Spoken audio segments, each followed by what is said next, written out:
प्रदेश के 10वें मुख्यमंत्री के तौर पर मनोहर लाल खट्टर ने ली शपथ। राज्यपाल कप्तान सिंह सोलंकी ने दिलवाई गोपनीयता की शपथ। 6 विधायकों को मिली कैबिनेट में जगह। रामविलास शर्मा, कैप्टन अभिमन्यु, ओपी धनखड़, अनिल विज राव, नरवीर, कविता जैन ने ली मंत्री पद की शपथ। एक विधायकों को मिला राज्य मंत्री का स्वतंत्र प्रभार। विक्रम ठेकेदार को राज्य मंत्री का स्वतंत्र प्रभार। कृष्ण बेदी और कर्णदेव कंबोज को राज्य मंत्री का पद। पीएम नरेंद्र मोदी ने खट्टर शपथ समारोह में की शिरकत। राजनाथ सिंह, सुषमा स्वराज, लालकृष्ण आडवाणी समेत बीजेपी के कई दिग्गजों ने की शिरकत। शपथ समारोह के खास पलों के साक्षी बने कई बड़े दिग्गज। प्रकाश सिंह बादल और शिवराज सिंह चौहान समेत कई राज्यों के बीजेपी के मुख्यमंत्रियों ने भी की शिरकत। सीएम खट्टर के हल्के करनाल में खुशी का माहौल। बीजेपी कार्यकर्ताओं ने मनाया जश्न तो बादशाहपुर में भी राव नरवीर के समर्थकों ने बांटी मिठाई। मुख्यमंत्री मनोहर लाल खट्टर ने प्रशासनिक अधिकारियों और कैबिनेट मंत्रियों के साथ की बैठक। चंडीगढ़ सचिवालय में हुई बैठक। पूर्व मुख्यमंत्री भूपेंद्र सिंह हुड्डा का बयान। कहा, शपथ ग्रहण समारोह का नहीं मिला न्योता, न्योता मिलने पर जरूर करते विचार। हिसार में दर्दनाक सड़क हादसा, 6 लोगों की मौत। कार और ट्रक की टक्कर से हुआ हादसा। और भिवानी में मधुमक्खियों के काटने से 50 स्कूली बच्चों और 12 स्कूल के स्टाफ की हालत गंभीर। पिकनिक मनाने गए थे चिड़ियाघर।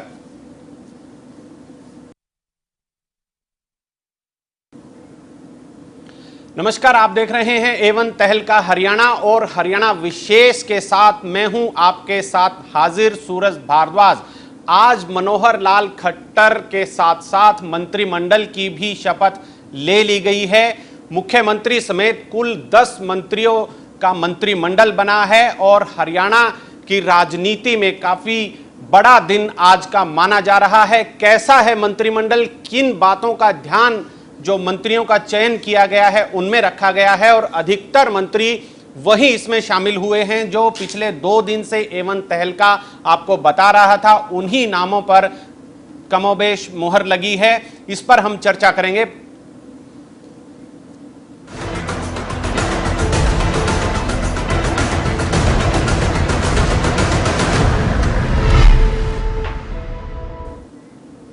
जी हां, तो खट्टर का मनोहर मंत्रिमंडल, कुल 9 मंत्रियों ने शपथ ली है, जिनमें से 6 कैबिनेट स्तर के मंत्री हैं और 3 राज्य मंत्री हैं, जिनमें से 1 स्वतंत्र प्रभार के साथ आज खुद मनोहर लाल खट्टर ने भी मुख्यमंत्री पद की शपथ ले ली है। हरियाणा की राजनीति में एक नए अध्याय की शुरुआत हुई है।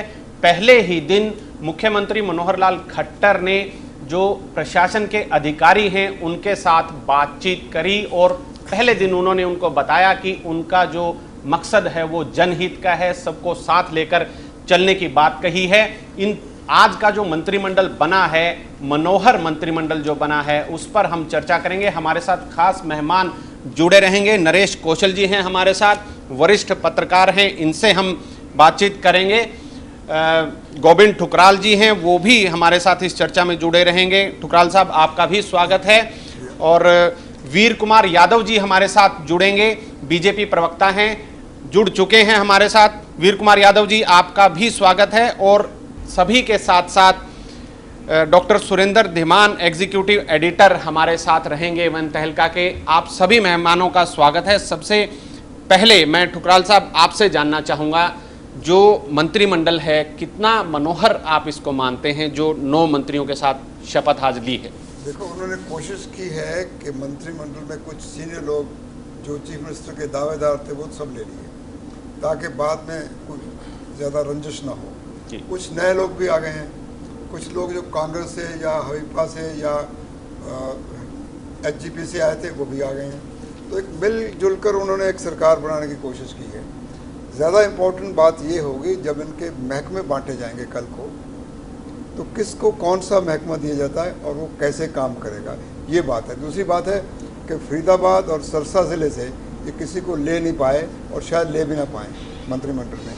जाटों में 2 मंत्री आ गए हैं, तो जाटों की अभी भी प्रोपोर्शनेटली जो बीजेपी की स्ट्रेंथ है उसके हिसाब से जाटों को अभी काफ़ी कुछ मिल गया है। जो ये पिक्चर दी जा रही थी कि एक नॉन जाट सारा एटमॉस्फेयर होगा, उसको उन्होंने बैलेंस करने की कोशिश की है आज। और दूसरी कोशिश उनकी ये रही है कि एक स्त्री को लेके वो भी बैलेंस किया है, लेकिन सभी कम्युनिटीज़ को नहीं ले पाए, सभी जो धार्मिक ग्रुप हैं उनको भी नहीं ले पाए। उसमें कोई सिख नहीं है, कोई मुस्लिम नहीं है, उनके लिए दिक्कत होगी। सिख तो उनके पास एक है, मुस्लिम की उनको दिक्कत होगी। और बीजेपी के लिए वो अपने अंदर से क्या सोचती है, लेकिन आम लोगों में जो चर्चा रहती है वो ये रहती है कि बीजेपी कहीं हिंदुओं की ही पार्टी ना हो, ये बाकी लोगों की पार्टी हो। जो इनकी नेशनल कैबिनेट है उसमें एक ही मंत्री है हफीजुल्लाह, और वो भी अपने आप को ज़्यादा बीजेपी की साबित करने की कोशिश में रहती है। तो इस लिहाज से थोड़ा सा मंत्रिमंडल में है प्रॉब्लम, लेकिन ज़्यादा प्रॉब्लम उन्होंने सॉर्ट आउट करने की कोशिश की है। जी कौशल साहब, आपसे जानना चाहेंगे, जो प्रतिनिधित्व दिया गया है, जिस तरह का मंत्रिमंडल बना है, संक्षेप में आप जानना चाहेंगे कि आपकी राय में कितना सधा हुआ ये जो मंत्रियों का चयन हुआ है? देखिए सूरज, सबसे पहली बात तो ये है कि भारतीय जनता पार्टी ने ये प्रयास किया है कि उनके अपने लोग, जो दल बदल कर लोग ज़्यादा नहीं आए हैं, उनको अभी, जैसे बहुत से लोग बैठे थे, प्रेमलता है और कई लोग दूसरे भी बैठे थे, लेकिन उन्होंने तकरीबन इवन संतोष सारवन का नाम भी लिया जा रहा था, लतिका का भी या दूसरे लोगों का, लेकिन उन्होंने, अगर ये हम संतोष सारवन के साथ साथ एक और जो शेड्यूल कास्ट जो कैंडिडेट दूसरे थे, लेकिन उन्होंने अपना जो व्यक्ति है, जो कि उनका पुराना रादर उनकी पार्टी का प्रदेश का वो अनुसूचित जाति का पहले वो प्रतिनिधि रहा है, अध्यक्ष रहा है, जो उन्होंने उसमें शामिल किया है। तो कुल मिलाकर जातियों को, जैसे बताया ठकुराल साहब ने, 2 जातियों को प्रतिनिधित्व मिल गया है। और इसमें एक कोशिश ये की गई है, जैसे जीटी रोड बेल्ट की जो बात हम पहले से ये करते आए कि जीटी रोड बेल्ट ने इनको काफ़ी कुछ दिया है जी, तो उसमें भी हम कहेंगे कि 4, वैसे तो लोग 3 हैं, मतलब जैसे चीफ मिनिस्टर खुद भी करनाल से हैं जी, और कंबोज जो है इंद्री से हैं, तो करनाल को मिल गया। कुरुक्षेत्र से बेदी हैं जी, और अनिल विजय अम्बाला से हैं। तो इस तरह से हम कहेंगे कि भाई जो जहाँ से इनको काफ़ी कुछ मिला है उसका उन्होंने ध्यान रखा है जी। और इसके साथ साथ ये भी ध्यान रखा है कि जो जैसे राव नरवीर ये जो विक्रम ठेकेदार हैं, ये कहा जाता है कि उनके काफ़ी निकटस्थ हैं, इन्हीं की वजह से उनको टिकट, वैसे तो कई और लोगों को भी टिकट राव इंद्रजीत ने दिलवाया था, लेकिन एक तरह से उनको कहीं ना कहीं उनको भी खुश करने की कोशिश की गई है, समायोजित करने की कोशिश की गई है। डॉक्टर धीमान, आपसे जानना चाहेंगे, जो पूरी बात जैसे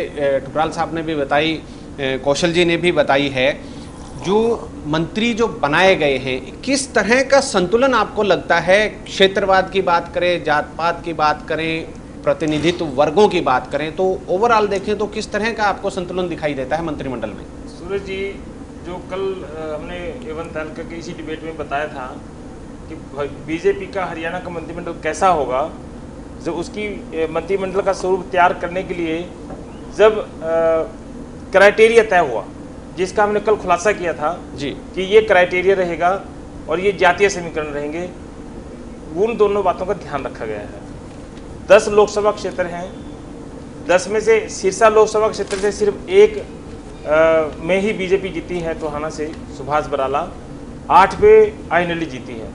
तो सिरसा लोकसभा का प्रतिनिधित्व तो वैसे ही खत्म हो गया जी, बिल्कुल। सुभाष बराला क्योंकि जाट समुदाय से हैं, और ओम प्रकाश धनखड़ और कैप्टन अभिमन्यु को ऑलरेडी मंत्रिमंडल में शामिल करना जरूरी था जी, इसलिए सिरसा को तो नहीं मिल सकता। लेकिन फरीदाबाद लोकसभा क्षेत्र में अभी 4 मंत्री और बनने हैं। विधानसभा पूरे फरीदाबाद लोकसभा क्षेत्र से जितने भी इनके विधायक बने हैं बीजेपी के, उनमें से एक को मंत्री लिया जाना है, वो अभी तय करना है। आने वाले समय जब एक्सपेंशन होगी तो फरीदाबाद लोकसभा क्षेत्र को प्रतिनिधित्व मिल जाएगा। तो एक प्रकार होती है कि लोकसभा क्षेत्र में कम से कम एक मंत्री तो हो, एक से ज़्यादा भी हो सकते हैं, जैसे अभी इसमें हम बताएंगे। दूसरा जो जातीय समीकरण रखा है वो बहुत गजब का बैलेंस रखा है। मतलब कोई ये नहीं कह सकते हमारे साथ, कोई वर्ग ये नहीं कह सकता कि हमारे साथ कहीं हमारे को प्रतिनिधित्व नहीं मिला है। जैसे क्योंकि लोकसभा क्षेत्र का तो हो ही गया है, लेकिन मैं जातीय समीकरण का बताता हूँ। पंजाबी समुदाय के क्योंकि मुख्यमंत्री एक तो खुद हैं और अनिल विज को लिया गया है, जो कि लोकसभा अम्बाला का क्षेत्र भी प्रतिनिधित्व कर रहे हैं और पंजाबी समुदाय को भी कर रहे हैं जी।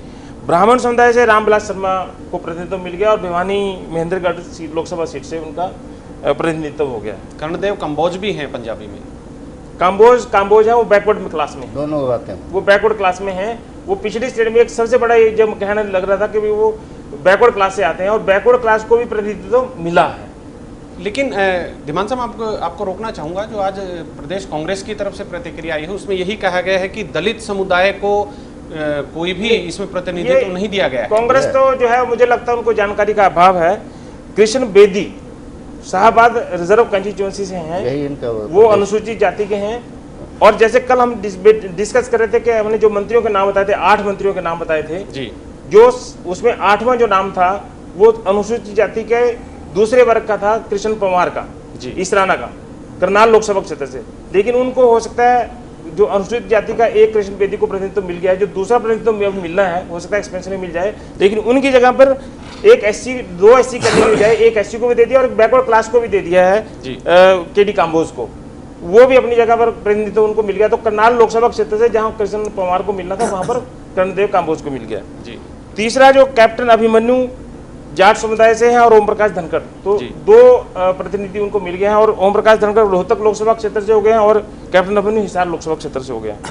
यादव समुदाय से, क्योंकि उस क्षेत्र में यादव समुदाय की जो मिली है अहिरवाल जिसको क्षेत्र को कहते हैं, राव नरवीर सिंह वो यादव समुदाय से भी हैं और गुड़गांव लोकसभा क्षेत्र से भी हैं, तो 2 रिप्रेजेंट हो गए। एक नवा नाम जो विक्रम ठेकेदार का जो आया है, राव इंद्रजीत के खास आदमी हैं, राव इंद्रजीत की ने टिकट दिलवाई थी, राव इंद्रजीत सिंह ने ही इनको जितवाने में मदद की और ये भी माना जा रहा है कि राव इंद्रजीत ने ही इनको मंत्री बनाने में मदद की है। हालांकि ये भिवानी महेंद्रगढ़ लोकसभा क्षेत्र में, कोसली जो है रोहतक लोकसभा क्षेत्र में पड़ता है, तो रोहतक से 2 हो गए जी। कविता जैन जो वैश्य समुदाय से कविता जैन ली गई हैं, तो बड़ा संतुलित मंत्रिमंडल है। सभी जातियों को, जो अगर हम जातिगत समीकरण को देखें उसमें भी संतुलित है, क्षेत्र को भी संतुलित किया जाएगा। और भी 4 सिरसा उसमें कहा जा सकता है, आपने कारण भी बताया कि वहां से सिर्फ 1 सीट मिली है। और इसके बावजूद मेरा मानना है कि जो टोहाना से जो विधायक बने हैं उनको जरूरी नहीं कि मंत्रिमंडल में शामिल किया जाए, एक प्रतिनिधित्व देना है तो हो सकता है उनको एक अच्छे लेवल का जो हमारा जो जिसको मंत्री लेवल का एक चेयरमैन होते हैं मार्केटिंग बोर्ड या कोई और वैसा चेयरमैन दे के भी उनको। धीमान साहब, इसमें क्या जो सीपीएस की अगर बात करें, मुख्य संसदीय सचिव की बात करें, तो वो भी क्या प्रणाली इसमें अपनाई जाएगी? अभी इस पे कोई डिबेट डिस्कस अभी हुआ नहीं है। बहुत सारी बातें छड़के आ रही है कि शायद बीजेपी हरियाणा में कुछ मंत्रियों को एडजस्ट करने के लिए मुख्य संसदीय सचिव ना बनाए, पर मुझे ऐसा लगता नहीं। जैसे पंजाब में है, पंजाब में अकाली दल और बीजेपी की सरकार है, वहां पर सीपीएस का परंपरा चल रही है। जब तक कानून में कोई ऐसा प्रतिबंध ना लग जाए, ये बड़ी चुनौती भी है, हाई कोर्ट में इनकी चुनौतियां दे रखी है सीपीएस की नियुक्ति को, कि ये एक प्रकार से आज के दिन कोई प्रतिबंध नहीं है। वीर कुमार यादव जी से हम पूछ लेते हैं। प्रतिबंध नहीं है, लेकिन बीजेपी अपोज करती रही, बाकी तो हो सकता है अभी इसके ऊपर मतलब कोई फैसला भी लिया नहीं गया है कि बनाने हैं नहीं बनाने हैं, अंदरूनी अभी कोई फैसला हो तो पता नहीं। यादव साहब, वीर कुमार यादव जी, आपसे जानना चाहेंगे, यहाँ पर थोड़ा सा हमारी डिस्कशन रुक गई है, आप बेहतर बता पाएंगे। जो बचे हैं, जो अभी आपके 4 मंत्री और लिए जा सकते हैं, 4 मंत्री और का कोटा और बचा है अभी, उसके अलावा और भी कई ऐसे नेता हैं जो कहीं ना कहीं जरूर उनको सम्मानजनक स्थिति में आप पहुंचाना चाहेंगे। तो क्या आगे की रणनीति हम माने? आज का आपका जो मंत्रिमंडल बना है बिल्कुल सही, हमारे जो पैनलिस्ट हैं, मेहमान हैं, उन्होंने बताया है कि ठीक ठाक है, कोई उसमें कहीं कोई ज्यादा गड़बड़ की कोई गुंजाइश नहीं है। आगे की हम आपसे जानना चाहेंगे, क्या रणनीति रहेगी आगे की और कब तक हो सकता है मंत्रिमंडल का विस्तार? देखिए, सबसे पहले तो मैं डॉक्टर सुंदर धीमान को बधाई दूं कि इन्होंने कल जो भविष्यवाणी की, राजनीतिक विश्लेषण किया, या जिस प्रकार से उन्होंने कल मंत्रिमंडल के बारे में जो एक चर्चा की, तो 80% से ऊपर 90% डॉक्टर साहब की जो भविष्यवाणी कह लीजिए, सर्वे कह लीजिए, तो वो पूरा हुआ। मैं इनको बधाई देता हूं कि धन्यवाद साहब। हमारे सूत्र जो है सही है, हमारे सूत्र आप जैसे दोस्त हैं और आपके ऐसे हमें मदद मिलती रहनी चाहिए। जी। दूसरा ये है कि देखिए, आज का जो मंत्रिमंडल है निश्चित तौर पर हर दृष्टि से बैलेंस्ड है, सामाजिक दृष्टि से भी, क्षेत्र की दृष्टि से भी।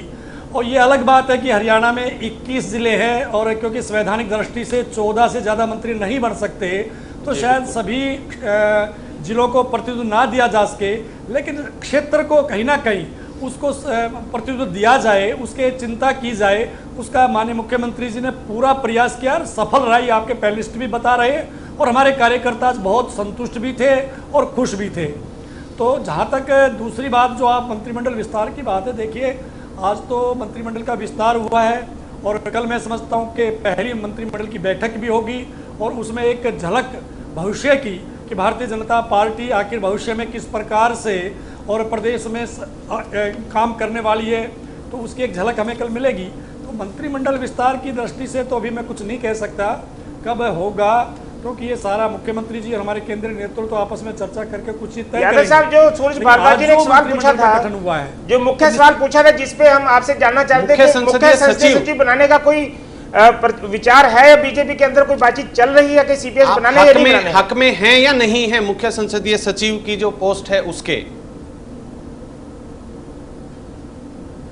देखिए, आपने बहुत ही एक गंभीर प्रश्न किया है, और क्योंकि मुख्य संसदीय सचिव ये एक नीतिगत फैसला है, कारण है उसका आप भी जानते हैं। जिस प्रकार से अभी कुछ संसदीय सचिवों की चुनौती दी गई थी, हाईकोर्ट में पेंडिंग भी है, हिमाचल से भी और हरियाणा से भी, तो ये नीतिगत फैसला है। इसमें मैं समझता हूँ कि शायद भारतीय जनता पार्टी इंतजार करे और कहीं ना कहीं चिंतन मंथन करने के बाद ही इस पर कोई राष्ट्रीय नेतृत्व से विचार विमर्श करने के बाद ही कोई फैसला होगा। इस पर मैं समझता हूं कि तुरंत मैं प्रतिक्रिया या किसी प्रकार का जवाब देने में असमर्थ हूं। अभी इस बारे में कोई सोच विचार चलेगा। और वीर कुमार यादव जी, एक सवाल आपसे एक और आज बनता है, छोटा सा सवाल है। जो चौधरी वीरेंद्र सिंह आज पहुंचे थे अपनी धर्मपत्नी के साथ, तो उनको कहीं ना कहीं ये उम्मीद की जा रही थी कि बड़े नेता कांग्रेस से आपके यहाँ आए थे, मुख्यमंत्री की दौड़ में शुरू में थे पहले, बाद में दौड़ से भी निकल गए थे, उनको जगह नहीं दी गई है, तो कहीं किसी तरह का सब कुछ ठीक है पार्टी में उनकी तरफ से? देखिए, मैं समझता हूँ, देखिए जो मैं चौधरी वीरेंद्र सिंह जी को मैंने रिसीव किया था, सौभाग्य से जब वो आए थे वो शायद लेट हो गए थे, जाम में फंस गए थे, जैसे अभय चौटाला जी ने भी बताया। मैंने पूछा जी आप बहुत लेट हो गए, तो उनका कहना था जी ये जो वीआईपीज़ का जो काफिला चला माननीय पीएम जी का, उसके कारण से सारा ट्रैफिक रोक दिया गया और उस कारण से हम भी जाम में फंस गए थे, तो थोड़ा वो लेट आए थे। उनके सम्मान में किसी प्रकार के, उनके मन जो मैंने देखा उनसे चर्चा की, पूरी तरह प्रश्नचित्त थे, किसी प्रकार के उनको मुझे नहीं लगा कि कोई परेशानी थी।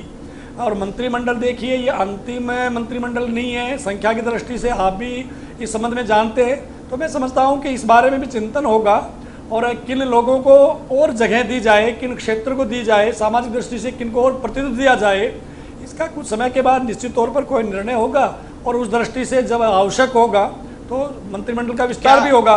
लेकिन चौधरी वीरेंद्र सिंह जी वो किसी तरह से भी जी, मैं इसमें ऐड करना चाहूँगा जी।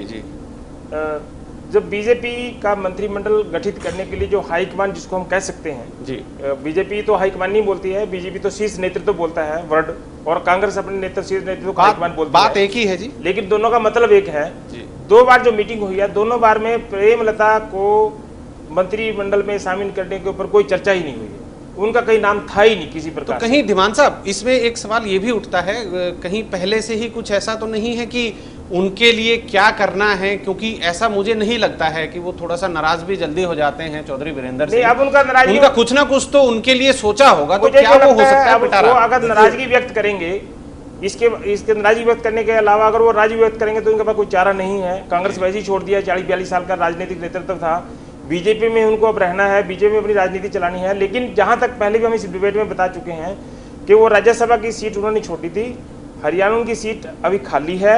हरियाणा में आज इतना बीजेपी का नेतृत्व, जो बीजेपी के विधायक बने हैं और जो इनको विधायकों का समर्थन प्राप्त हुआ है, उसे राज्यसभा की सीट बिल्कुल सुरक्षित है, जीत सकता है उनका उम्मीदवार। और उन सीट पे जब बाई इलेक्शन होगा, मुझे जहां तक लग रहा है कि उनको वीरेंद्र सिंह जी को दोबारा राज्यसभा में भेजा जाएगा और केंद्र में उनको कोई बड़ा पद दिया जाए, या किसी कमेटी का जैसे चेयरमैन बनाते हैं, किसी भी जितनी भी संसदीय समितियां होती हैं उनका बना सकते हैं। जी ठुकराल साहब, आप कुछ कह रहे थे। चौधरी वीरेंद्र सिंह की एक प्रॉब्लम अभी जो चल रही वो ये है, वो सोच के आए थे कि उनको बीजेपी में बहुत बड़ा स्थान मिल जाएगा, वो स्थान इलेक्शन में भी बैटिंग करेंगे, वो आकर बैटिंग करेंगे, और फिर उन्होंने कहा कि मैं अभी भी मुख्यमंत्री का दावेदार हूँ, इच्छुक हूँ। लेकिन वो तो एक तरफ रख दीजिए, वो राज्यसभा भी छोड़ के आए और उन्होंने, उनकी पत्नी ने इलेक्शन लड़ा, वो जीत गई। इतना ही तसल्ली उनको है, बहुत बड़ी बात है। इतनी तसल्ली उनको हो गई कि उसी सीट से जहाँ से मैं हारा था, उसी चौटाला परिवार के एक सदस्य को हम हरा के उसी जगह पहुँच गए। एक बात, लेकिन जैसे इन्होंने कहा धीमान साहब ने, कहीं ना कहीं एडजस्टमेंट तो उनकी होगी। अब उनको ऐसे नहीं रखा जा सकता कि जैसे वो इस वक्त सिचुएशन में है ऐसे रखा जाए। वो कहीं ना कहीं एडजस्टमेंट होगी, राज्यसभा में जाएंगे।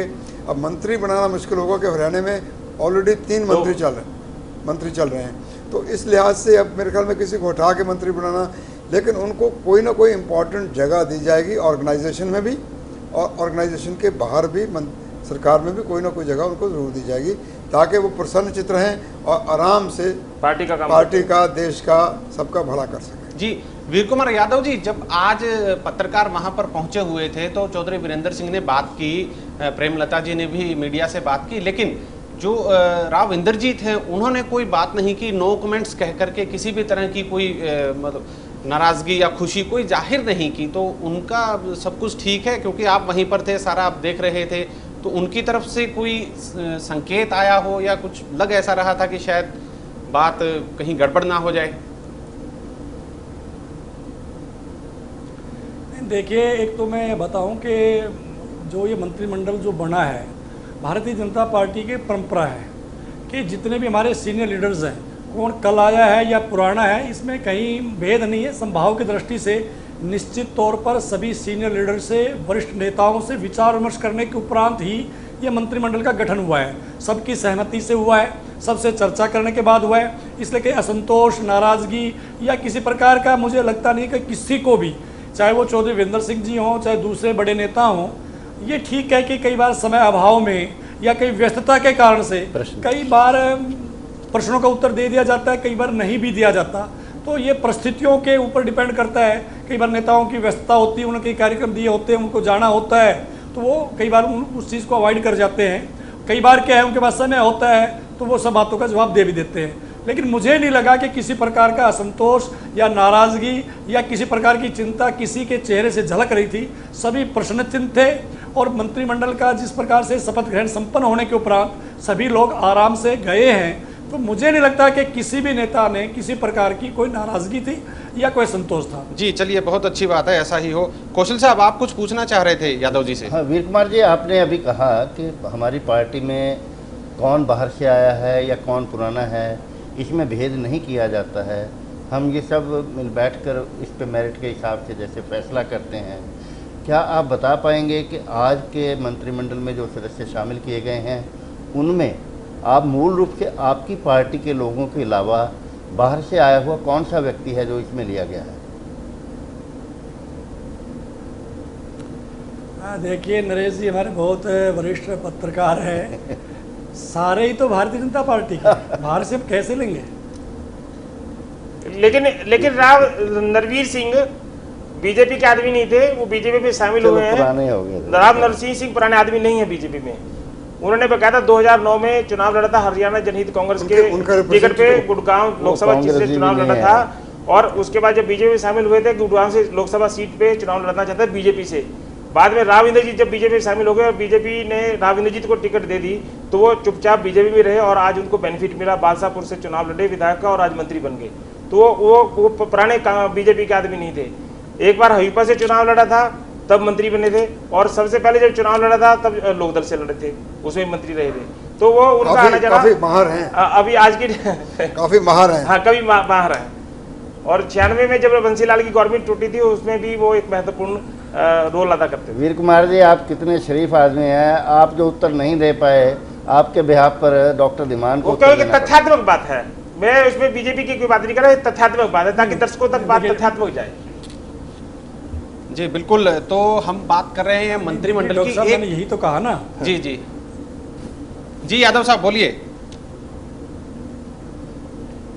मैं यही कह रहा था कि मैं यही तो निवेदन कर रहा था आदरणीय कौशल जी की बात के जवाब में कि हमने सभी हमारे यहाँ जो मंत्रिमंडल में शामिल किए हैं, वो सारे ही भारतीय जनता पार्टी के कार्यकर्ता हैं, नेता हैं। और कौन नया है, ये कौन पुराना है, केवल एक बात का ही हमें मतलब चिंतन किया जाता है कि उसकी यानी जो नेता है उसकी किस प्रकार से छवि है, प्रभाव है, योग्यता है, क्षमता है, कार्यकर्ताओं की सहमति है, क्षेत्र में उसकी पकड़ है। मतलब ये नहीं है कि नया है या पुराना है, कौन कब आया है, ये विषय मैं समझता हूँ गौण है, कोई महत्वपूर्ण विषय नहीं है ये। लेकिन इसमें वीर कुमार यादव जी, एक चीज जो टिकट बंटवारे में भी देखी गई थी, मंत्रिमंडल का चयन, जो मंत्रियों का चयन किया गया उसमें भी देखी गई है, जो आपके पुराने कार्यकर्ता हैं उनको काफ़ी, जैसे कविता जैन हैं 2 बार बनी हैं, उनको आपने स्थान दिया है। ओम प्रकाश धनखड़ हैं, लड़ते रहे हारते रहे, उनको भी जगह दी गई है। कैप्टन अभिमन्यु है, बड़े नेता थे, बड़े नेता हैं, लेकिन चुनाव वो नहीं जीते थे, उनको सम्मान दिया गया है पूरे तरीके से। और विक्रम सिंह ठेकेदार हैं, कृष्ण कुमार बेदी हैं, कर्णदेव कंबोज हैं। तो ये कहीं ना कहीं एक चीज इसमें जरूर झलकती है कि बीजेपी ने अपने जो ये कहा जाता है जो दरी बिछाने वाले कार्यकर्ता हैं उनको जगह दी है, उनको सम्मान किया है। तो इसके पीछे की क्या रणनीति है कि कहीं ना कहीं पार्टी की नींव मजबूत रहे या कोई किसी मजबूरी की वजह से ये फैसला लिया गया है? वीर कुमार जी, ये तो आपकी तारीफ की बात है पार्टी की। देखिए वो नहीं, बिल्कुल ठीक है। मैं धन्यवाद देता हूं आप सभी पैनलिस्ट का भी और सूरज जी का विशेष तौर पर। देखिए, वास्तव में जैसे मैंने कहा कि भारतीय जनता पार्टी ने, माननीय मुख्यमंत्री जी ने आज सभी क्षेत्र और वर्ग के साथ साथ युवा और अनुभव का भी सम्मिश्रण करने का, संतुलन बनाने का, सामंजस्य स्थापित करने का प्रयास किया है। और ये उसी दिशा में एक अच्छा कदम है कि जहाँ अनुभवी पुराने नेता जो इसमें मंत्रिमंडल में शामिल किए गए हैं, वहाँ कुछ नौजवान भी और सामाजिक दृष्टि से भी और अनुभव की दृष्टि से उनको भी शामिल किया गया है। तो निश्चित तौर पर ये एक बहुत ही बैलेंस, संतुलित और बहुत अच्छा एक प्रकार से मंत्रिमंडल का गठन हुआ है।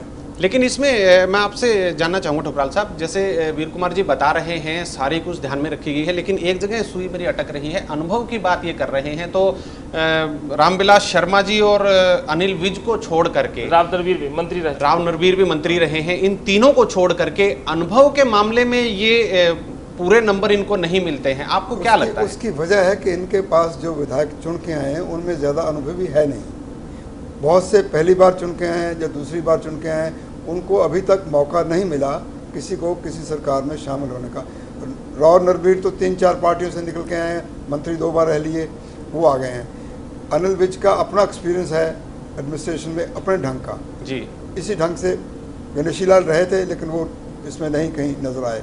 सवाल ये है, और उसमें सबसे बड़ी बात सर, जो मुख्यमंत्री हैं उनका खुद का भी नहीं, वो तो ठीक नहीं है। अब तो वो ठीक है, लेकिन देखिए हरियाणा में एक एक्सपेरिमेंट पहले हुआ था।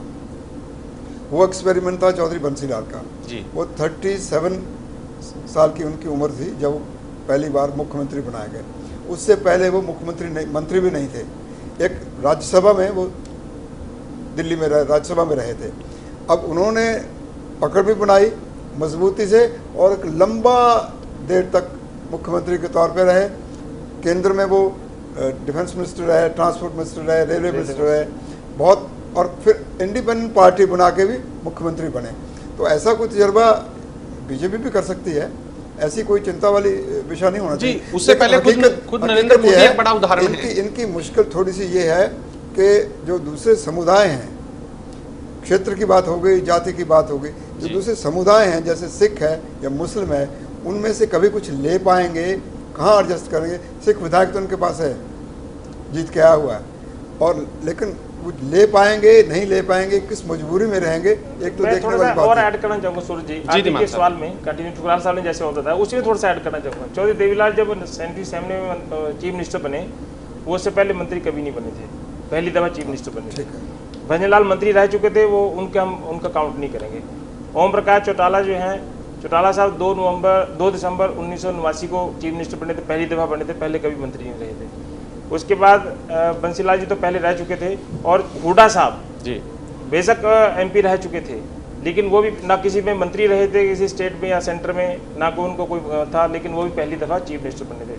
तो जहाँ तक लगता है कि अनुभव का जो मामला है, ये कमांड, एक कॉमन कमांड जो होती है, पीछे की सामूहिक जो कमांड होती है, उससे भी थोड़ा सा रिलेट करता है शायद। जी कौशल साहब, आप सवाल पूछ रहे थे। वीर कुमार जी, मेरा आपसे एक प्रश्न है कि आपने बताया कि जो CPS हैं वो उसका क्योंकि केस चल रहा है और नीतिगत फैसला ये हो भी सकता है कि अभी CPS ना बनाए जाएं, क्या जो कॉरपोरेशंस हैं, बोर्ड्स हैं, उनके चेयरमैन होते हैं, उनके प्रमुख होते हैं, क्या वो भरपाई जो हुड्डा सरकार में पहले से कहते रहे कि बनाएंगे और लगभग थोड़े बहुत छोड़कर किसी को नहीं बनाया गया, तो क्या ये भरपाई तो आप कर सकते हैं। इसमें तो मेरा ख्याल है नीतिगत भी कोई बुराई नहीं है और कोई लीगल भी कोई प्रॉब्लम मेरे को दिखाई नहीं देती। आपने बहुत सही बात की है और इस बारे में चर्चा भी हुई है कि अधिक से अधिक जनप्रतिनिधियों को जवाबदेही दी जाए, दायित्व दिया जाए। और ये ज़रूरी है क्योंकि ब्यूरोक्रेट्स के भरोसे सरकार नहीं चल सकती। ब्यूरोक्रेट्स केवल नीतियों को लागू कर सकती है, नीतियाँ बनाने का काम ब्यूरोक्रेट्स नहीं कर सकती। आम जनप्रतिनिधि ही सीधे जनता से जुड़े होते हैं, उनके दुख सुख की, उनकी यानी समस्याओं का, यानी कि जो जानकारी और निदान है वो मैं समझता हूँ जनप्रतिनिधि कर सकते हैं। तो निश्चित तौर पर इस दिशा में ज़रूर चर्चा भी होगी। और ये जो आपने बताया कि लोकतांत्रिक दृष्टि से जितने भी इस प्रकार की इंस्टीट्यूशंस हैं, संस्थाएं हैं जो संवैधानिक या दूसरी हैं, तो निश्चित तौर पर ब्यूरोक्रेट्स की बजाय जनप्रतिनिधियों को दायित्व दिया जाए, ये बहुत ठीक है। और लोकतंत्र में इसका महत्व भी है। जिस प्रकार से आज प्रदेश में ब्यूरोक्रेट्स पर पकड़ ही नहीं है और बीच में तो हमें तो छोड़ दीजिए, प्रतिपक्ष के नाते हम चर्चा करते थे, आज नहीं जी, कल कहिए। आज तो आपकी हो गई है सरकार। कल की बात करिए, कल नहीं थी ये कहिए आप। आज तो आपके पहले वो जो इसलिए नहीं, अभी इन्हें साबित करना है कि इनकी पकड़ है जी। मैं ये कह रहा हूँ जो चर्चा वो करते थे, धीरे धीरे बदलती है ना। नहीं, साबित करना होगा। चलिए, बिल्कुल ब्यूरोक्रेसी की हम बात करेंगे और फिलहाल वक्त एक छोटे से ब्रेक का। ब्रेक के बाद हम बात करेंगे कि सरकार का पहले दिन जो मुख्यमंत्री ने अधिकारियों के साथ बैठक की, क्या उनका एजेंडा रहा और जो मंत्री नए चुने गए हैं वो उन्होंने क्या तय किया है कि आने वाले समय में उनकी प्राथमिकताएं क्या रहेंगी, वो भी आपको सुनवाएंगे, वो भी आपको दिखाएंगे और उस पर हम चर्चा भी करेंगे। फिलहाल वक्त एक छोटे से ब्रेक का। ब्रेक के बाद तुरंत हाजिर होते हैं।